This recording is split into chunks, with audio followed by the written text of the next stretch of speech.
Maybe meet with their business partner. I don't know. All right, You know what? we're just going to have to tell them that, she'll be in. And that if there's anything in Spanish, so we will just sort it out with it.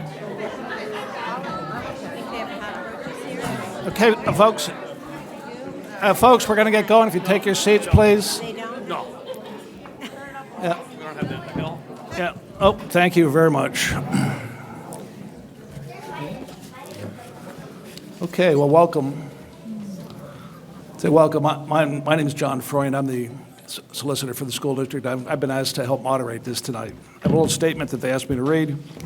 I'll pause and we'll have it translated for those who might have some difficulty understanding otherwise. Thank you and welcome to the first of, actually this is the third of these three town hall meetings that the Scranton School District has been conducting regarding building reconfiguration options.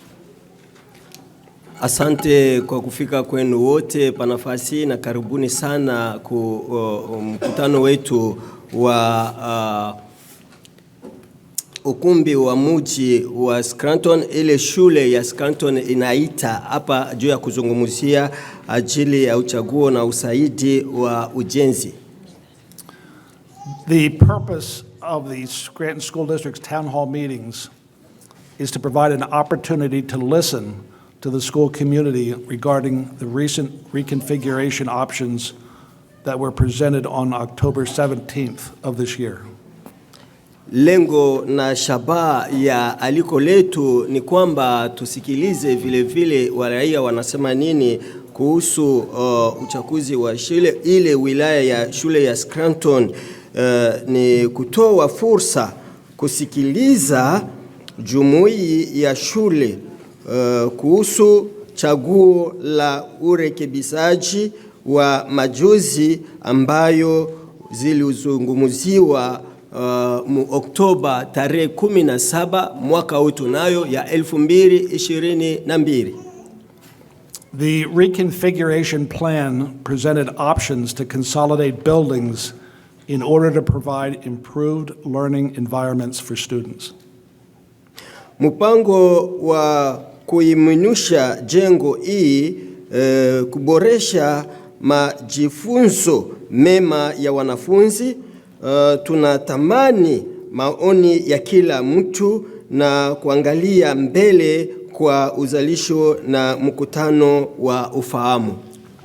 We value everyone's feedback and look forward to productive and insightful meetings. Tunawasihi washirika wetu wote kujielekeza katika huduma ya kitaamunu. We ask all participants to conduct themselves in a professional manner. Inappropriate behavior will not be tolerated and will result in removal from the premises. Tunawasihi washiriki wetu wote kujiendeza katika huduma ya kitaamunu. Tabia isiyofaa haitavumiliwa na itasababisha kutokuondoshwa ndani ya majengo. Okay. The board will be listening carefully to all questions and responding if possible. Tutasi mkutano wa ukumbi wa mji tafadhali kuheshimiana. All other questions will be responded to in a frequently asked question document that will be posted on the district website. Tutasikiliza maswali yote na kuyajibu ikiwezekana. Maswali yengine yatajibiwa hati ya maswali yanayouliziwa mara kwa mara na ingine itajibiwa mubadala ya wilaya yetu. In order to hear as many speakers as possible, speakers will be limited to 3 minutes. Tutasikiliza maswali yote kwa kuwa wasemaji ni wengi, tutapatia kila mmoja dakika 3. We also asked that if your question or comment has been asked already, that you yield your time for other speakers' questions. Tutawasihi ya kwamba kama kuna ulizo imekisha uliziwa, bora kuacha muda kwa wengine waulize. If there are additional questions or comments that extend beyond 3 minutes, they can be submitted in writing via the Google form on our school district website. Kama kutakuwa maulizo mengine yenye yanaweza kuchukua zaidi ya dakika 3, na hapo tutaomba ya kwamba mnaweza kututumia hayo katika maandishi kwa njia ya Google na website yetu ya shule. Okay, thank you. And for our Spanish-speaking friends, we will have someone to assist with that. She's on her way, and so if there's any questions or anything you don't understand, she'll be here to assist. Go ahead. Hapo tunaomba masamaha kwa mtafsiri wetu wa Spanish mwenyewe yatufikia, anapata tatizo kidogo njiani, lakini tunatumainia kwamba tutajitahidi namna gani ya kuwafikishia hii ujumbe. Okay, with that, Mrs. Orr can call the first speaker. Sure. First, we have Casey. Sorry, I modified some of your things. I'm getting old. Yes, my name is Bob Casey. I'm from 1500 Proud Avenue, East Mountain. For you who don't know me, I do have a little bit of experience with board matters. Matter of fact, I used to serve on this board probably before a lot of you were even born, from 1979 to 1991. And I know that I don't envy the position that any of you are in, because I was in it for the Tech Central. But what I want to tell you is the one thing that I learned was you do your homework. You don't get emotional. I went and I pulled up today the state statute on the educational, financial administration in financial watch school districts. And I read the other day in the paper where Dr. Finan said she does have the right to do whatever she wants to do. Well, I'm not disagreeing with that, but that's also with consultation of the school or the Secretary of Education in Harrisburg. And I read the whole act, and as I read the act, there was one clause here that struck me. And with everything that's going on now, I'm really surprised that we're even having this conversation. And I'll give this to the press or Ginny Orr at the end so that you can review it. But it's item number I, removal from financial watch status. And this is the paragraph, and I'll read it verbatim. The financial administrator, upon consultant with the Secretary of Education, provided that the school district has demonstrated the ability to maintain a structurally balanced budget, may remove the school district from financial watch status at any time the provisions of this section shall no longer apply to the Scranton School District. Well, I went back and I did a little research. I don't know how accurate it is, and I stand to be corrected. But I understand in 2019, you had a $500,000 surplus. In 2020, you had a $4 million surplus. Now, in 2021, you had a $9,000 surplus, and you put $4 million of that money into a rainy day fund. That's fine. I congratulate you all. Dr. Finan, you did one hell of a job. But seeing that we now are in 3 years of surpluses, I don't know why, at this point, we need to be playing musical chairs with our kids, our schools, and our neighborhoods. We have sustained our balance for 3 years without running into a deficit. And on top of it, and Pat, maybe you could correct me on this.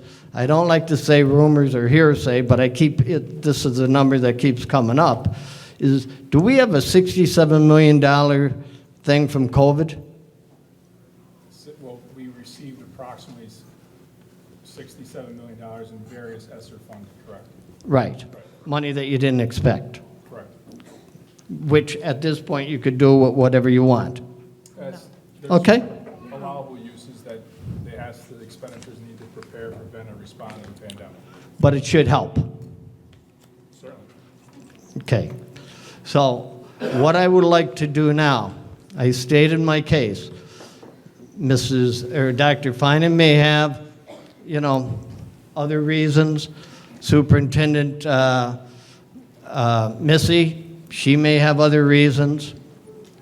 But at this time, I would like to ask the board at the next voting meeting to introduce a resolution to direct Superintendent Missy and Dr. Finan to meet with the new, not the present, but the new Secretary of Education to start getting us off the watch list as stated in this statute. We all are big on policy. Well, laws are policy. We can do this if you want to. We don't need to send our children over to Robert Morris or another school. They're perfectly happy here. They're perfectly happy in John Adams. You have proven, I commend you for 3 years, you are running in a surplus.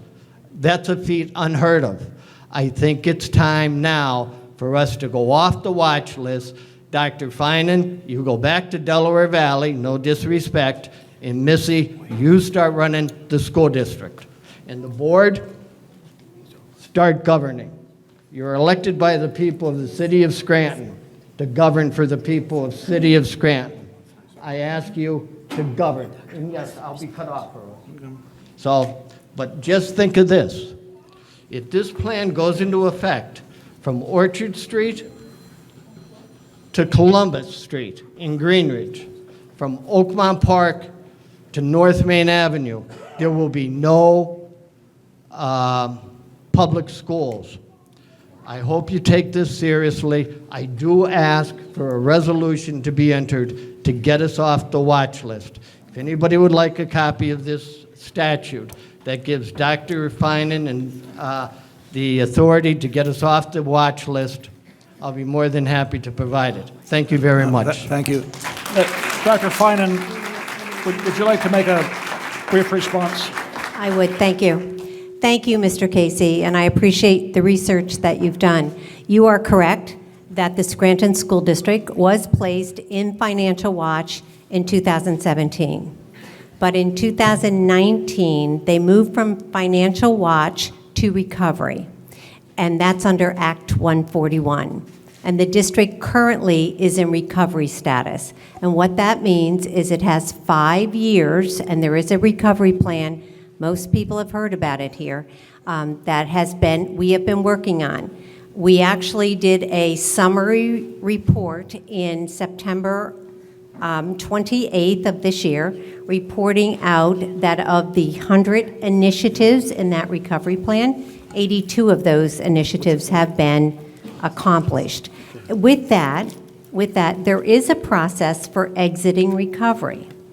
That process goes through a very formal process because from financial watch going into recovery, then there is a process to exit, and then there is a 5-year monitoring process that falls in line with Act 141. So the district is already past financial watch and is now in recovery. And with that, I am very proud of the work that this board and the administration have done to get us to where we are. You're absolutely right. A lot of good things have happened. But I just wanted to correct you that we are out of financial watch. From financial watch, we didn't get out of it. We went into recovery. Okay. But Okay. Dr. Finan, I know my 3 minutes are up, but I think I have a right to at least ask this question.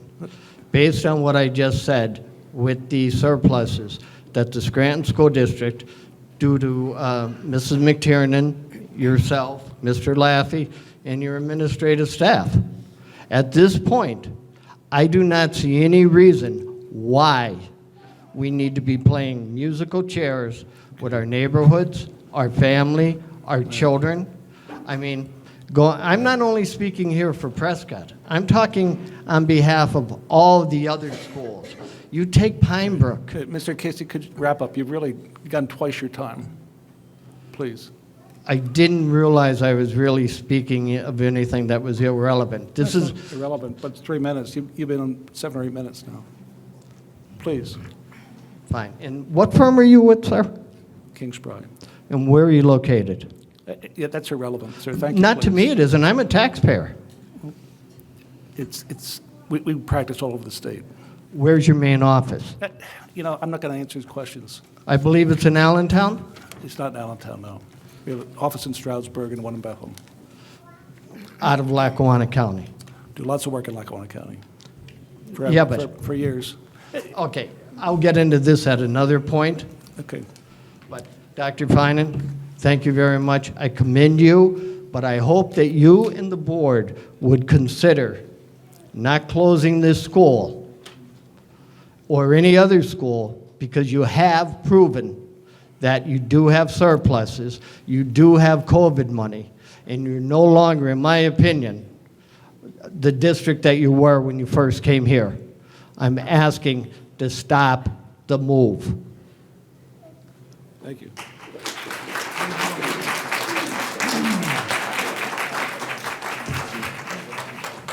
Next, we have Susan Connors. Hi, good evening. My name is Susan Blum Connors. Here I am again. Prescott School is very near and dear to my heart. My career began in this school 50 years ago during the 1972-73 school year, teaching 6th, 7th, and 8th grade math.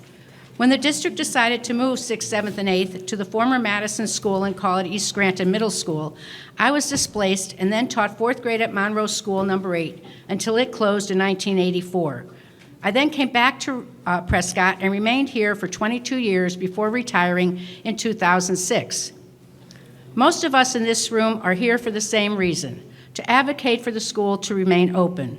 Rather than just plead with you again to keep Adams, Sumner, and Prescott, I also did some research over the weekend about the advantages of smaller class sizes. My remarks are based on an article by Grace Chen published on May 20th of this year in the Public School Review. Several studies have shown that reducing class size increases overall achievement, especially for younger disadvantaged children. The following are some of the benefits of fewer students in a classroom. 1, students receive more individualized attention and interact more with the teacher. 2, teachers have more flexibility to use different instructional approaches. 3, fewer students are less distracting to each other than a large group of children. 4, teachers have more time to teach because there are fewer discipline problems.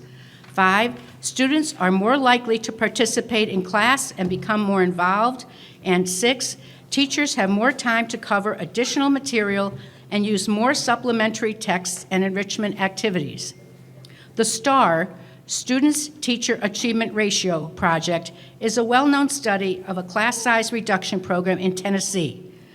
The study was conducted with a control group of 10,000 students. Classes of 22 through 26 were reduced to 13 to 17 students. In addition, the schools in the study had an adequate number of quality teachers and adequate classroom space. The project found that smaller classes resulted in substantial increases in the academic performance of children in primary grades, particularly for poor and minority children. Based on the STAR project and other studies confirming its results, class size reduction is most effective when, 1, classes are between 13 and 17 students, some say 15 to 19. 2, schools with low income and low achieving students are targeted. 3, there is an adequate supply of qualified teachers. And 4, there is adequate classroom space. The benefits of smaller classrooms depend on a teacher-student ratio of around 1 to 15 through 18. Reducing class size from, for example, 28 to 25 students shows no significant advantage. I could cite more statistics from this study and others, but my time is about to run out, so I will save them for another time. Thank you, and I also want to mention that the photographer is a former student of mine here at Prescott. Thank you, ma'am. Mary Delmore.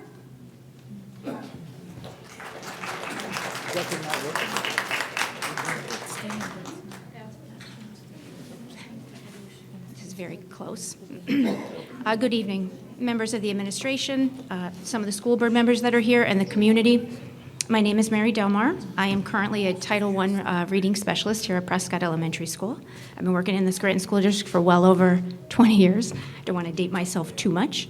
I'm also a taxpayer and a resident of Scranton. I live in South Scranton, grew up there, went to McNichols Plaza, great little school. I'd like to call upon the members of the administration, Dr. Finan, the school board, to reconsider the proposed reconfiguration plan options that are being presented at this time. The closure of 3 or more elementary schools in this city is absurd, disheartening, and quite frankly, an injustice to the community, the families, and the children in this city and in this neighborhood. In all of the neighborhoods, really, because it covers a lot of neighborhoods when you're closing 3 and 4 schools. Closing 4 elementary schools and devastating just as many neighborhoods in the process is not a sign of progress. If I were a city leader, or the mayor of this city perhaps, I would have some serious concerns regarding these closures. If a city wants to attract new residents and keep current residents, it should have a stable school district. And that's not what we're in right now. It's chaos.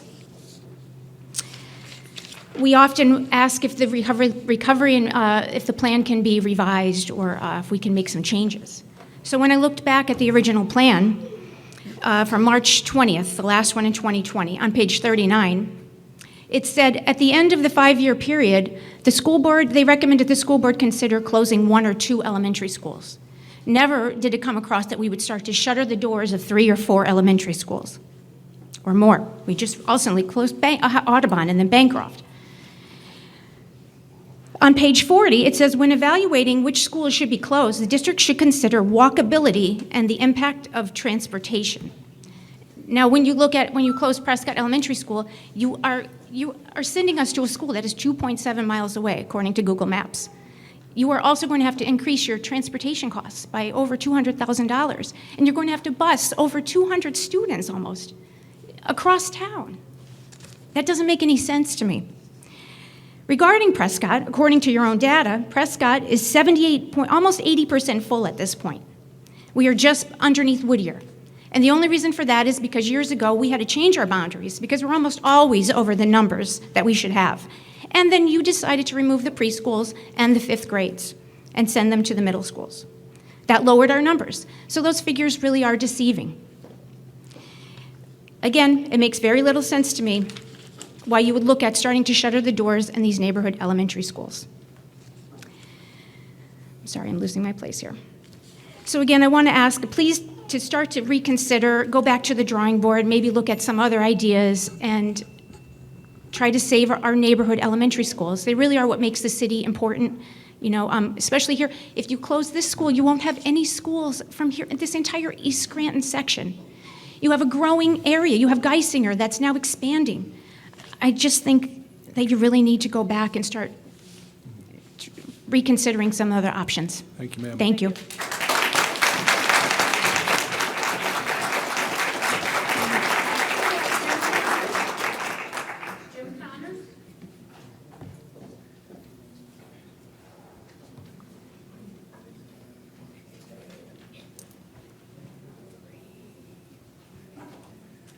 Good evening, board and administrators and citizens.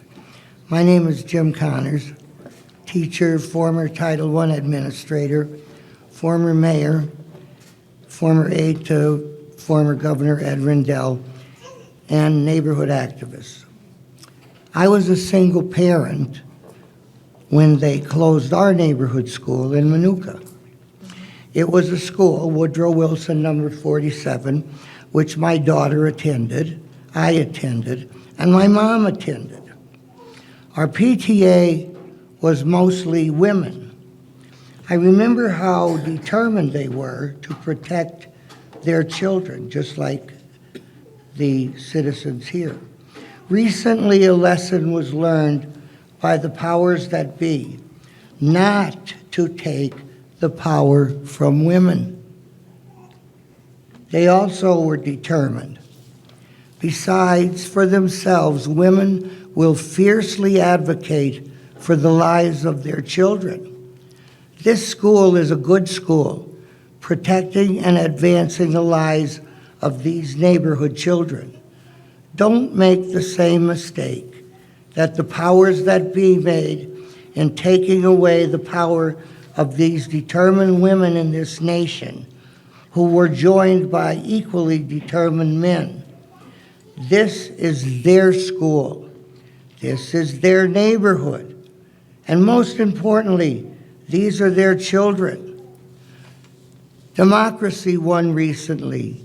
There is nothing more democratic than control over our children.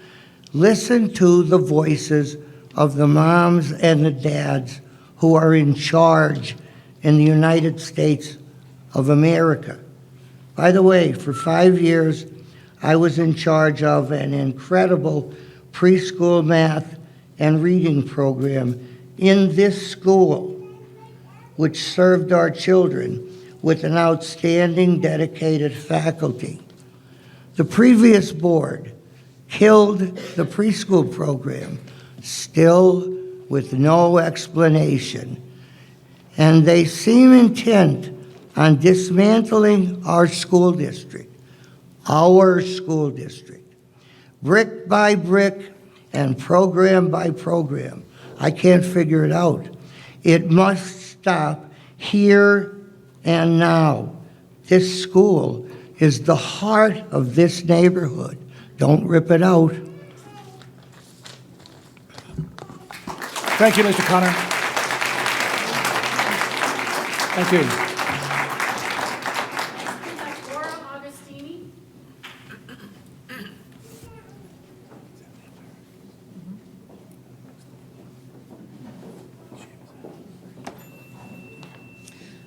Hello, my name is Laura Augustini, and I'm president of the Green Ridge Neighborhood Association.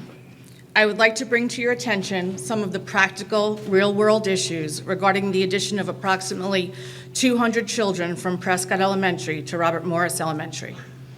As Director Cruz, Director Gilmartin, and Superintendent McTiernan well know, Green Ridge is a high-density residential area. Our houses are close together and our streets are narrow. Most streets surrounding Robert Morris are one-way. They just aren't wide enough for two-way traffic. In particular, Columbia Street, Ridgemont Street, and Electric Street are all one-way. While Boulevard is called a main thoroughfare, it is quite narrow, especially when cars are parked on both sides of the street. Right across the street from Robert Morris is a daycare center, which has its own traffic.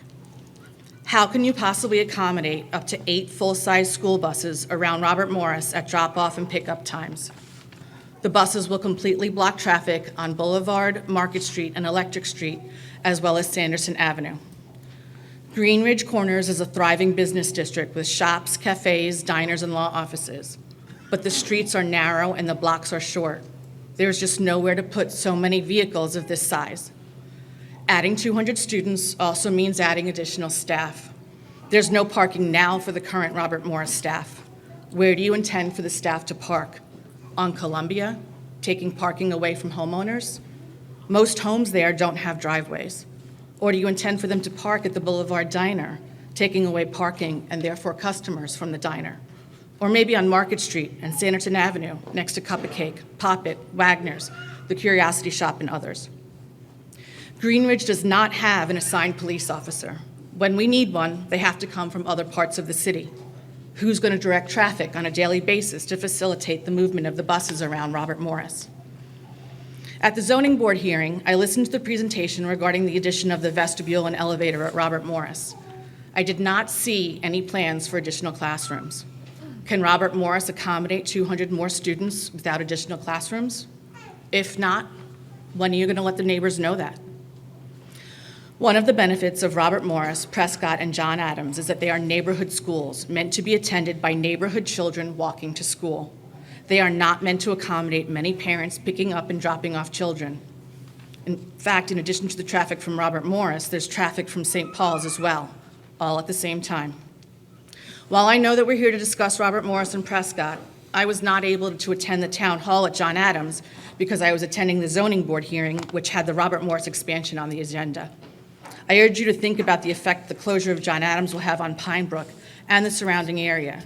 including the effect on the families who walk their children to school and walk to the school to attend PTA meetings, parent-teacher meetings, and other events at John Adams.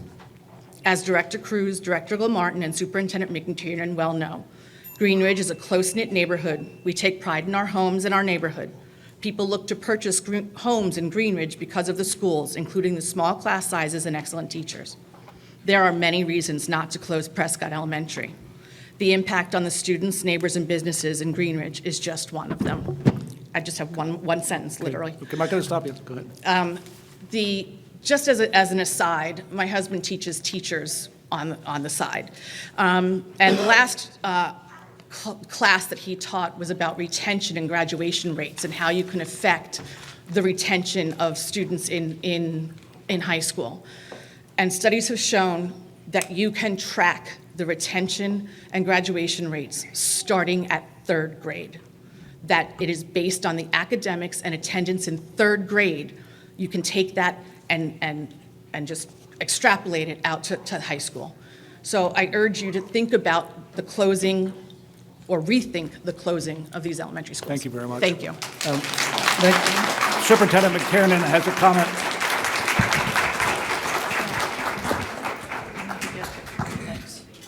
Thanks, Mrs. Augustini. I just have 2 comments. You asked questions with regards to 2 things. One, regarding traffic.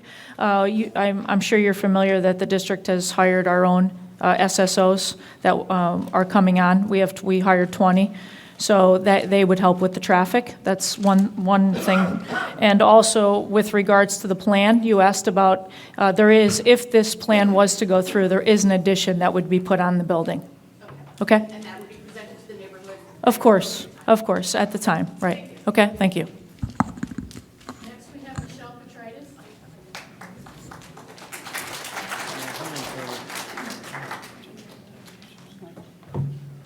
Hi, my name is Michelle Petritis. I am a resident of Green Ridge. I also own a business in Green Ridge Corners. So I was here to address much of what Laura has already stated. My biggest concern being parking in the neighborhood without any additional teachers or staff coming into the neighborhood. It's a problem already where they're parking in the spaces where the businesses are trying to perform their actions on a daily basis. So that was my first concern. My second is if you have not done so, I suggest all of you do a drop-off of a child at Robert Morris. Drive the process. Follow without buses. And my third is, where are you putting the buses while they're going to be waiting for the pickups of the students? How are they going to be parked and where are you going to place them? Because there is not a place for them just to reside on the street. The streets are too narrow. When the workmen are coming to do the work now, they're up on the sidewalk in front of Robert Morris. They park on the sidewalks already. That's not with an expansion. That's existing problems now. So those were my concerns. They were the 3 of them. Laura touched on most of them, so I'm not going to repeat it all over again. However, you're impacting our businesses as well, and that was one of my concerns. So I've done drop-off at Robert Morris. My children went to school there. I've also done it at Northeast where I've seen the buses and you close the street in order to do that, so I didn't know if that was something. So how and where are you going to park these buses? If there are 8 of them, that's a lot to be putting on those skinny streets. So those are my questions. Thank you for your comments. Yes.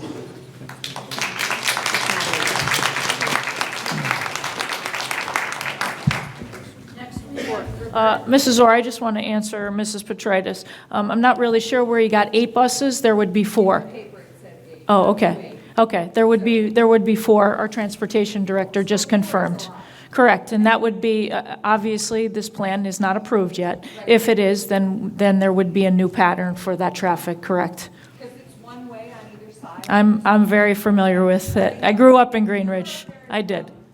Thank you. Sorry, next we have Roberta Jadek.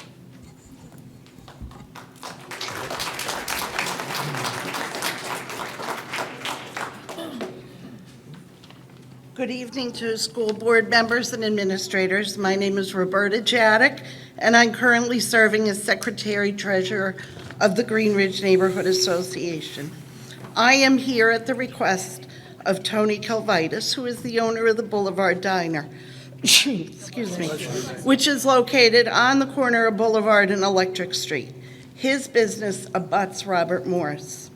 His concern is parking, especially school bus parking for student drop-offs and pickup times. The choices for parking are limited, as you have heard. Columbia Street is one way and too narrow for bus traffic, particularly if there's snow. Same is true for Electric Street, which is one way coming downhill until you reach Muncie Avenue, at which point it becomes two ways. Traffic can go up Electric Street for one block and then have to turn onto Muncie. That turn is difficult to make sometimes with a vehicle, let alone a school bus. That leaves Boulevard Avenue, where perhaps two buses can park. Where do the other buses go? Will they be blocking access to the diner's 15 parking places? This is Tony's concern. At school pickup time, his parking lot is blocked by people in cars that he has to try to get to move along, let alone school buses. Where else would they go? Market Street, the rest of Boulevard Avenue? There's a significant safety issue for students and residents alike. What happens in case of an accident? I understand there will be people that can direct traffic, but in the case of an accident, what happens? We do not have a police presence. There are accidents. It can take 20, 25 minutes for an available car to come to Green Ridge because they say we have no need for police presence. If this happens, we will have need. Is my suggestion and hope that board members and administrators come to Green Ridge in the afternoon. Sit down at Cupcake Cafe, have a cup of coffee, and watch the show, because it's scary.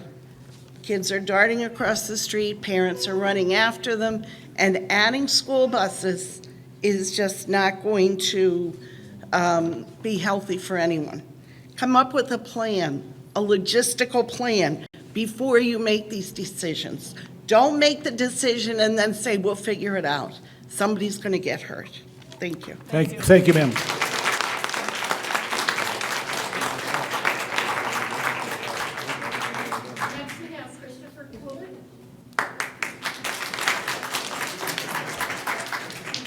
Good evening. Thank you for coming tonight. Again, my name is Christopher Kulik. I'm a lifelong Hill Section resident. I graduated here back in the 80s. And, you know, the backbone of the Hill Section is William Prescott. The Hill Section is built on diversity. We have many diverse families up here in the Hill. And the one thing that I haven't heard tonight is, how are we going to address low-income families taking part in their child's education when a school is nearly 3 miles away? What's missing in all this is, what you don't see every day is the parent-teacher interaction at the end of school. When you bus children way across town, you're essentially cutting off low-income families from having that daily interaction with teachers. And that's very key. I have 4 kids that have been at Prescott or graduated from Prescott. And to see what these teachers do up here is amazing. So the one thing that we're missing is, how are you going to address and include all families? Because there are families in the Hill, if you close Prescott, they'll survive. The kids will go to a charter school, they may go to private school. The low-income families have no alternative, 0. And I see the benefits of having a community school. It builds the Hill Section even stronger. Government's supposed to work for us. Government has worked for us. We've kept Prescott open all these years, and I see the benefits each day. Our teachers up here are wonderful. Our families are wonderful. The other aspect is social skills for the kids. Each day, being that they're not bused, they have social interaction with all students from all walks of life. Before school, after school, even after on the playground. They've made so many friendships up here, and if you take that away from them, you're going to be stripping future generations from interacting with neighbors, people in your community that, you know, they could develop friendships with and strive and be better people and be better citizens, and that's what we want for them.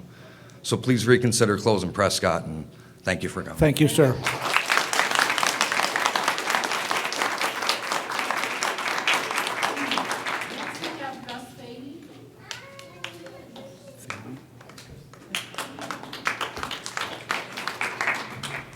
Hello.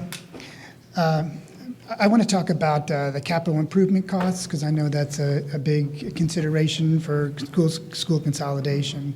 When I looked at the amount it would cost to keep a school building like Prescott open, that it's something like $7 million over a 10-year period, something like that. And so I know that that's like a very important consideration. But for the engineering firm that did this comprehensive study, it doesn't mean they have listed every single improvement that could happen at this school and other schools. But that doesn't necessarily mean that these are costs that we have to take on. We have to look instead at the highest priority items and then consider that in terms of what we'll do for a school. But I think it's a misnomer to say that we can't keep Prescott open unless we have another $7 million over 10 years or 15 years, something like that. Thank you. So I think if you would ask families in the neighborhood about, would you rather have a school open and put maybe $3 or $4 million in improvements of it, half the improvements into it, or close the school because you can't totally renovate it, I think families would prefer to have a school that's open. And considering that we're considering $1.8 million in a new addition at Robert Morris in order to accommodate Prescott students, that's money that can be put into Prescott. That's money that can be put into making this ADA accessible. That's money that could be doing the highest priority. So I want you to consider that, because there are additional costs to having having smaller schools. And there's additional costs to having larger schools. So I think I've mentioned this kind of research before, but I think it's really worth looking into. This is from a 2019 article about Community Works Institute. Large schools have increased costs because of higher dropout rates, increased violence, decreased sense of social safety and connections. There's lower teacher satisfaction at larger schools and lower achievement in college. So these are all things that you have to consider. Just because a school has smaller capital costs, there are these other capital costs that you have to keep in consideration. And I guess I'll just make one more point, is that what happens when you void a neighborhood of schools? So this neighborhood used to have Audubon, Prescott, and then also sent people to John Adams as well. So people moved into this neighborhood with the anticipation that there's going to be schools. So what does that do to a tax base of a city? What does that do to your, to the funds that you need to run the school district? And finally, we are losing students in the Scranton School District. So even though our population has been stabilized over the last 20 years, our school population is going down further and further, and that's going to affect your finances as well. So I would say that if you want to be serving students, if you want to be keeping students, then serve them where they're at. Thank you. Thank you.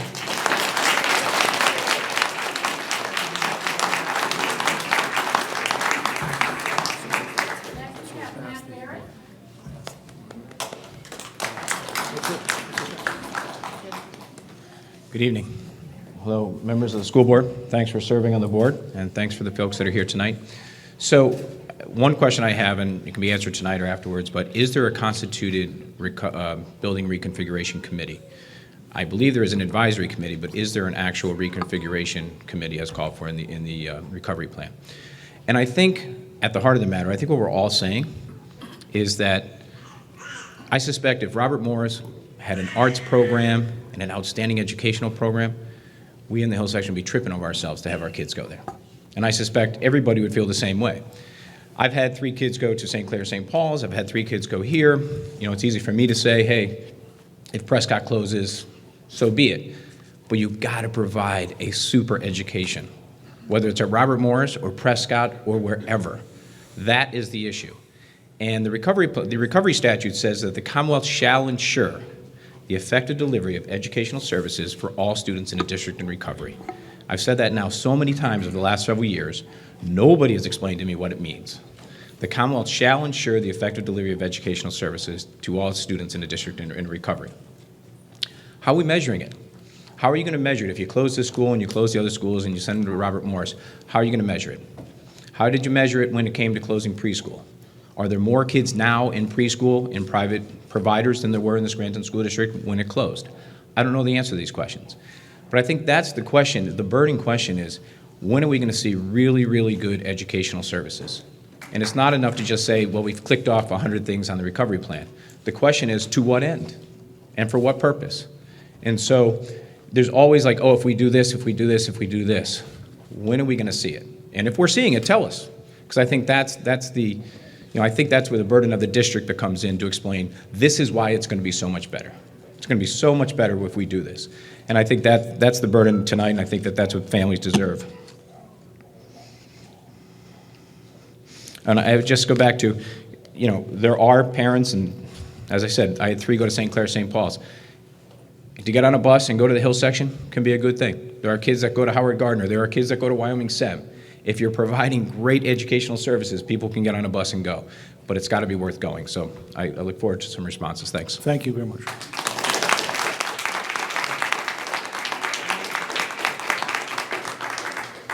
Next, we have Aaron Moore.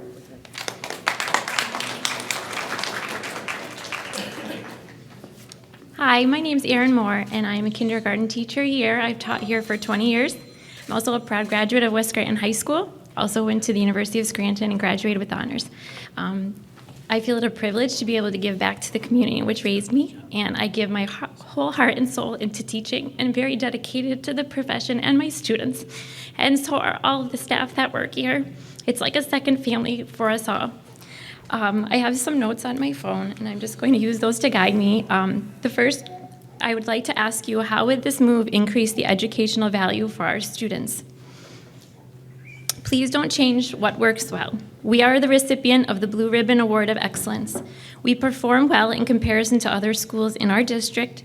We are, if not the most, one of the highest in capacity, and it's not really fair to count rooms that were already voted to be emptied, otherwise known as pre-K in 5th grade. Every room in this building and every space here is being utilized. Smaller schools allow for more personal connections. Staff and students know each other more on a higher level and are better able to meet individual needs. Also, what is the difference between the cost of the move versus the cost of remaining? When were the estimated costs projected?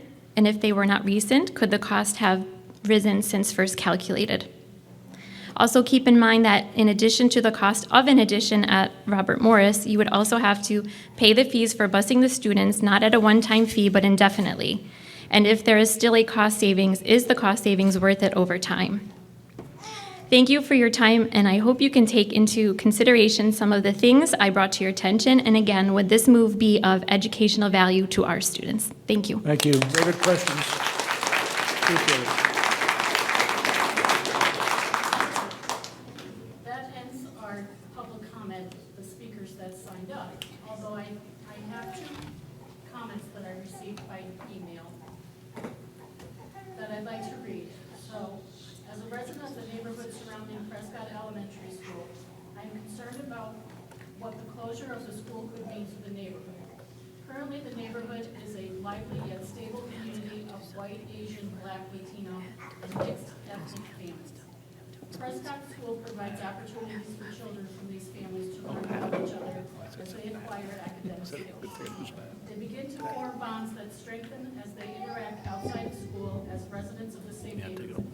Their parents also get to know each other from relationships first based on their shared concerns about their children and eventually about their interest in neighborhood stability. In the process, children and their families develop more and better relationships with other families, leading to stronger ties within the neighborhood. At a time in this country when we are concerned about the erosion of democracy, the environment promoted by neighborhood schools like Prescott can increase the cohesion and trust necessary for strong neighborhoods, communities, and nations. That's from Stephanie Bressler. And the next, over the years, I have enjoyed standing on my hill section front porch, waving and rooting for groups of Prescott Elementary School children and their teachers as they walk past my house on field trips and other educational adventures. As Prescott students go, so goes my city. I worry now that one day soon these children will no longer attend this school in their own neighborhood where they learn and meet the challenges of each new day. Community means common unity. Shared goals pave the way to a smarter, more diverse city for us all. Good neighborhoods wither without good neighborhood schools. Abandon these children and forsake their dreams. Desert their hopes and leave them behind. Close Prescott and close the promise of a better city. Steve Corbett. And that's all I have. I'd just like to end on one note also. I'm going to turn this over to Mr. Laffey, but tonight there was a comment regarding, fund balance and us being in a better financial situation. We absolutely are than when I can say I took over 3 years ago in this administrative team. So we're really proud of that and the support that the board has given us. But I think we really need to put it in perspective as far as what that surplus means. And I'm going to ask Mr. Laffey to explain that the surplus we have is actually 1 month's worth of us running the school district. And I think it was 2015 when we were at a stalemate where we weren't funded for 6 months. And I'm not sure how we kept the doors open in the year 2015. So again, the plan, this is part of the plan that we're going through the town halls. The decision has not been made tonight. We appreciate all of you coming out. This is a very difficult situation. I hope you don't think we like this. We're trying to do what we feel is best for the school district by providing a plan to the board. Ultimately, this will go to the board for a vote. And again, we listen to everything you say. We take notes down. The decision is not made. But I'd like Mr. Laffey to kind of put it in perspective before we leave about what it actually means, that surplus. Because a district our size and the amount of money that we should have in our fund balance, in unassigned and assigned, is much more than what we do have. So I think we need to keep that in perspective. No, Superintendent McTiernan, thank you, and she is correct. So the current fund balance with the Scranton School District as of the 2021 audit is just shy of $17 million. That is approximately 8% or 1 month of our operations. The district does have policies related to fund balances that we must maintain one of percentages from 3 to 8%, but it's an unassigned fund balance. The district hasn't been in a position to commit or assign, additional monies for unforeseen circumstances like your OPEB liability or your capital improvement funds. So while you look at that and it's $17 million, it's substantial. We've been very fortunate.